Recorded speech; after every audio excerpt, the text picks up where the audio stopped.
Mas aí zerou. Você não precisa correr mais atrás, você não precisa pegar pênalti, você não tá com um adversário superior, tão superior a você. Cara, zerou. Você entrou numa final. Tá zerado, tá 0-0. Você tá jogando em casa. E aí você faz isso. Tem uma explicação, eu falei zerar, né? Que é dos 8 amarelados, né? Dos 8 suspensos, pendurados. Que, cara, ninguém quer ficar de fora de uma decisão. E era muita gente. Dos que entraram em campo ali, dos que eu lembro aqui, tá? Vou pegar a escalação do Corinthians aqui. Mas o Mateuzinho e o Angileri, que nem entrou, dos laterais. Os 2 zagueiros, o André Ramalho e o Gustavo Henrique. O Hugo Souza, que nenhum desses tomou cartão, tá? O Breno Bidon, o Maicon, um entrou no lugar do outro. Talvez até para isso o Dorival, né, meio que alternou para não perder 2 jogadores por cartão amarelo. Então ele viu que o Bidon não tinha, tirou para botar o Maicon, que também não tinha ainda, para ver se ele não tomava, não tomou. O Garro, aí o Vitinho entrou no lugar dele, o Vitinho tomou amarelo. E é isso. Porque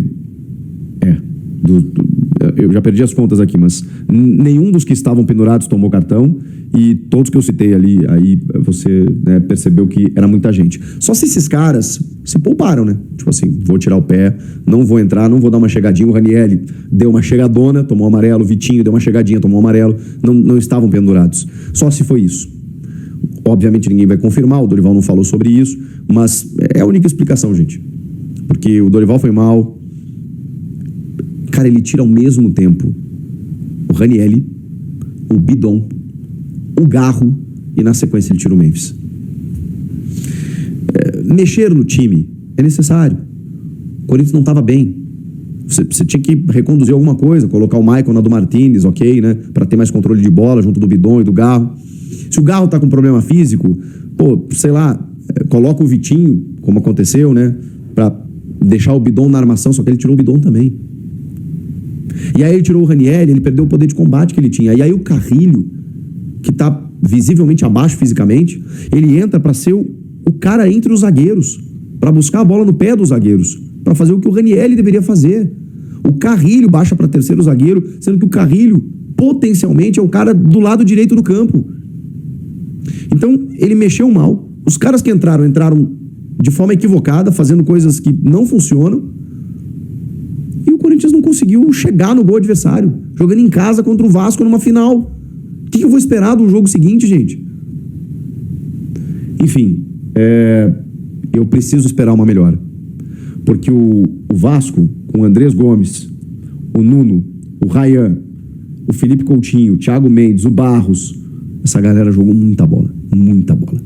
O Vasco marcou alto, tirou o Corinthians de um conforto, assim, que ele pudesse ter de uma zona de conforto, obrigou o Corinthians a errar muito passe. E chegou, cara. Chegou. O Corinthians tem que agradecer que não perdeu o jogo. E cara, é triste dizer isso. O Corinthians estava em casa contra o Vasco numa final, e eu preciso dizer, tem que agradecer que tá 0-0. É outra história, mas já é domingo. Então eu espero que esses caras reflitam sobre o que aconteceu, especialmente o Dorival. Que ele entenda que o jogo não estava ganho, e nem acho que ele pense isso, tá? Conhecendo o Dorival. Mas foi o que passou. A sensação é que os jogadores entraram do tipo, vamos ganhar e suave. Esqueceram que do outro lado tem um técnico, um adversário com fome por esses 70 milhões da final. E aí, Corinthians, vai deixar escapar? 90 minutos. 90 minutos para céu ou inferno. Porque ganhando, você sabe, eu vou ser o primeiro a vir aqui, esquece tudo que eu falei aqui. Corinthians campeão, solta o hino, Cascão, vamos para dentro deles, é isso. Corinthians campeão na Libertadores, um título que não vinha. Olha, Copa do Brasil 2009, né, a última do Corinthians. Ganhou uma depois? Acho que sim, né? Acho que é só 2009. 2008 foi vice, ganha ali por 98, né?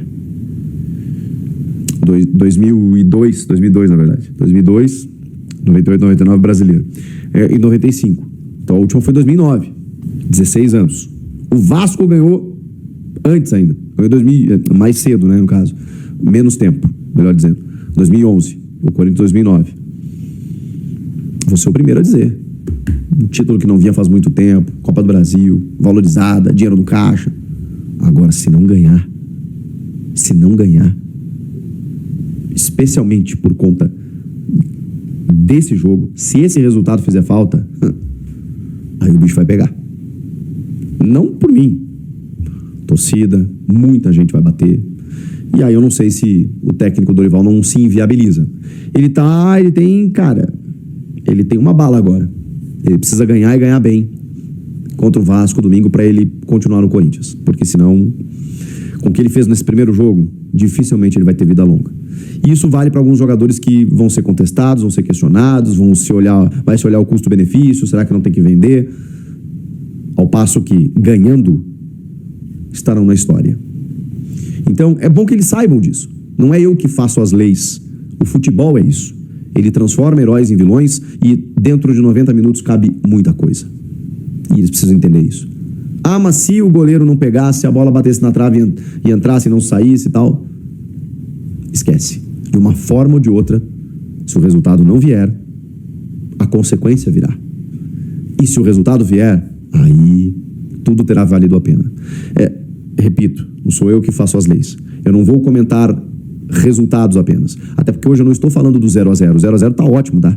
Pelo que foi o jogo. Eu estou falando de desempenho, de postura, de caráter, de entender o tamanho do clube, de respeitar o torcedor. É disso que eu estou falando. Então, no Maracanã, atenção, palco da final do Mundial de 2000 contra este mesmo adversário.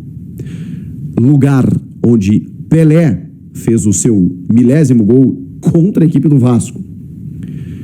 Palco de grandes jogos da história do futebol. Local da invasão corintiana em 1976 para jogar contra o Fluminense. Um local em que o Corinthians já se deu muito bem muitas vezes. E palco da final da Copa do Brasil de 2022, em que o Corinthians, nos pênaltis, deixa escapar o título para o Flamengo de Dorival Júnior.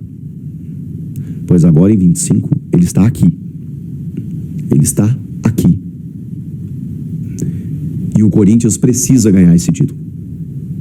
Então, acordem. São 90 minutos que vão mudar completamente a história do ano desses clubes. Mas precisa se mexer. Porque se jogar o que jogou hoje, aí eu não sei o que vai ser. Caramba. André, Ranieri,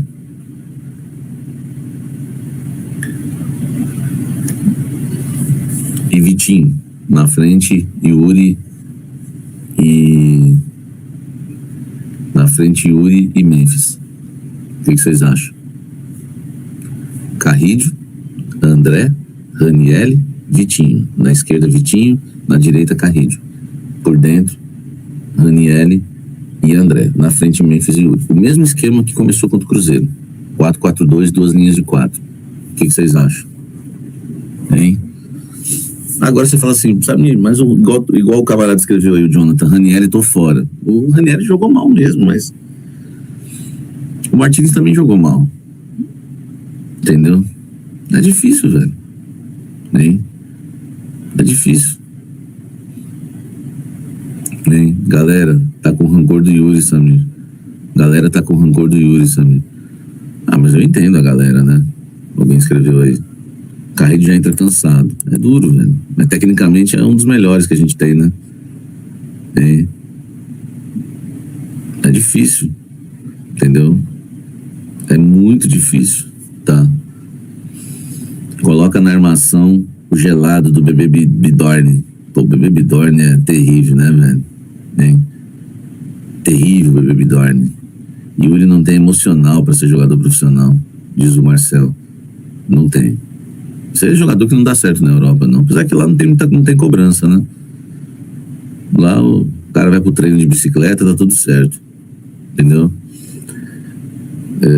Samito, ruim é que não tem ninguém. É verdade. A estrela do Romero vai brilhar no seu último jogo. Eu já falei. Faltando 10 minutos do segundo tempo, sobe a placa, vem Romero.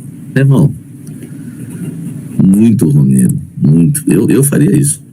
Eu faria isso. Faltando 10 minutos eu colocaria o Romero, se tivesse 0-0. Tá? Sabe, não é culpa da preparação física, assados. Cara, sabe o que eu penso? Eu cheguei à conclusão que é a característica do elenco. Tem que montar, por exemplo, o volante do Vasco lá, o Barros lá. Você vê a característica dele? É pegada, meu irmão. É característica. Entendeu? É característica. Tá? O Samir Garro é reserva do Bidon hoje. Abração. Verdade. Reunião do Master hoje? Hoje tem. Hoje vai ter. Gente, a gente... Assim, né, velho? Tem uns caras aí que a gente não... Às vezes eu coloco a informação lá, eu quero ficar questionando. Não vai, o Samir falou, não vai fechar. Eu tô dando uma negociação, velho. Se vai fechar ou não, meu amigo, não sou eu que pego a caneta e assino.